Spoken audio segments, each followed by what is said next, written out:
সারাদিন ধরেই ব্যস্ততা। দুর্গাপূজার আগে ঘর-দুয়ার পরিষ্কার, সাজানো গুজানো সবই তো করতে হয়। আমরা যে বাঙালি, আমাদের সবের ঘরে দুর্গাপূজার আগে আমরা সবাই পরিষ্কার পরিচ্ছন্ন করি।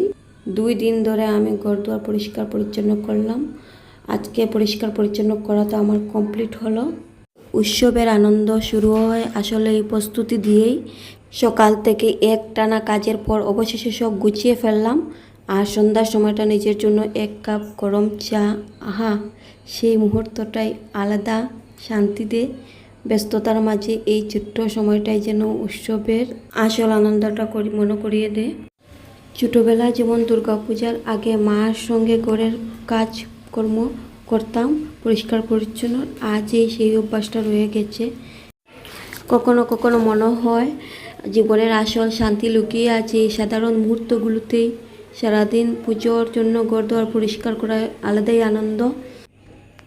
দুর্গা পূজা যতই কাছে আসছে ততই যেন চারিপাশের আনন্দের রং ছড়িয়ে পড়ছে। ডাকের আওয়াজ এখনো শোনা শুরু হয়নি, কিন্তু মনে হচ্ছে হৃদয়ের ভিতরে ডাক বাজছে। এটাই তো সেই প্রতীক্ষার আনন্দ। তো সবার যেন এই উৎসবটা আনন্দে সুস্থভাবে কাটুক, এটাই আমার কামনা ভগবানের কাছে। আজকের ভিডিওটা তোমাদের কীরকম লাগলো অবশ্যই কমেন্টে জানাবে। টাটা, বাই বাই, আরও গল্প হবে।